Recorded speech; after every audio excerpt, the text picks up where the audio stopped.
Spoštovane dame in gospodje, spoštovani osamosvojitelji.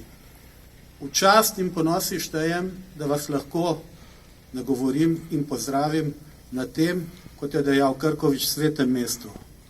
Prav poseben pozdrav pa velja tistim fantom in možem, ki so tistega 17. decembra stali postrojeni tu v prvem postroju Slovenske vojske.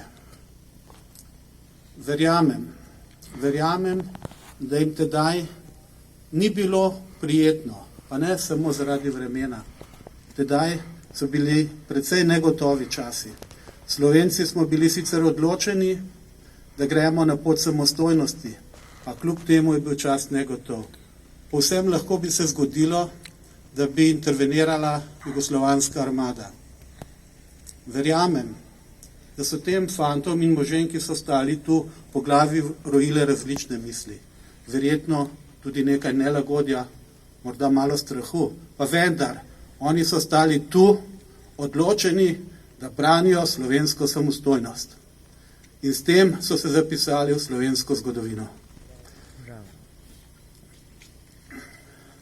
Tedaj so svetu, pa tudi Slovencem, ki so čez dober teden odhajali na plebiscit, poslali jasno sporočilo. Mi smo tu in pripravljeni braniti Slovenijo, pripravljeni braniti slovensko osamosvojitev. Hkrati pa so jugogeneralom, oboroženi sodobnim pehotnim orožjem, pokazali, da so tu, da smo oboroženi in odločeni braniti svojo pot, samostojnost. In s tem, kot sem dejal, so zavedno zapisani v zgodovino. Tu na tem mestu so bile izrečene zgodovinske besede. Zadišalo je po slovenski vojski. Prvič je zadišalo po slovenski vojski. Jaz osebno sem te besede razumel kot rojstvo slovenske vojske, kot njen pričetek. In še danes sem prepričan, da je temu tako. Danes je tu med nami tudi predsednik republike, za kar se mu izredno lepo zahvaljujem in ga posebej toplo pozdravljam. Med nami pa ni obrambnega ministra, za katerega bi pričakoval, da je ob taki svečanosti, obeležitvi takega trenutka tukaj. Niti katerega drugega visokega predstavnika vlade.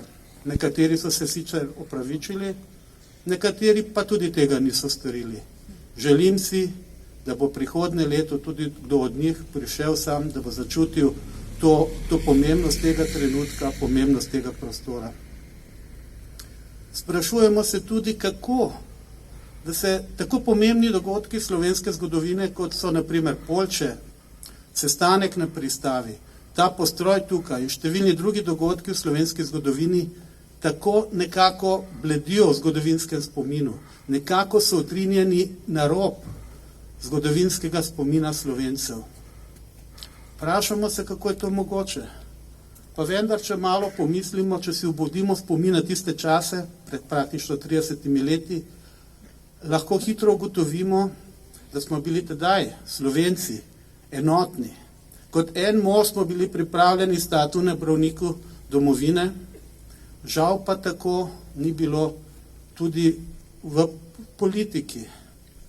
Predvsem predstavniki tistih političnih strank, ki so v bivšem režimu zasedali pomembne funkcije, niso bili najbolj navdušeni nad osamosvojitvijo. Nekateri so se delovali silom prilike, nekateri s figo v žepu, zopet drugi pa so celo odkrito nasprotovali. In potem se je zgodila samostojna Slovenija. In povsem razumljivo je, da so nekako skušali rehabilitirati to svoje tedanje ravnanje, nekako potisniti najpomembnejše dogodke, ki jih je vodil Demos, ki jih je vodila pomladna stran, nekako na rob, tako, da bi s tem nekako se rehabilitirala njihovo ravnanje. In s pomočjo režimskih medijev jim je to v veliki meri tudi uspelo. In zato, prijatelji, zato je pomembno, da se tu srečamo vsako leto, da na vsako leto pride več, da na vsako leto pride več tudi na druge prireditve, ki obeležujejo prelomne trenutke zgodovine, prelomne trenutke slovenskega osamosvajanja. In Dragi prijatelji, verjamem in tudi zagotavljam vam, da potem, ko bodo Slovenijo zopet vodili ljudje, ki so jo ustvarjali, ljudje, ki jo imamo radi, potem bodo tudi Poljče, sestanek na pristavi, ta postroj dobili svoje mesto v zgodovini, kjer mu pripada. In tisti fantje, ki so prvi stali tukaj v prvem postroju, bojo dobili zaslužena priznanja. In prijatelji, čutim, da je ta dan blizu, vedno bliže. In s to mislijo vas lepo pozdravljam, želim vam blagoslovljene božične in novoletne praznike, predvsem pa ponosno praznovanje dneva suverenosti in enotnosti. Želim vam, dragi domoljubi, srečno domoljubi, srečno veterani, srečno Slovenija, srečno naša domovina.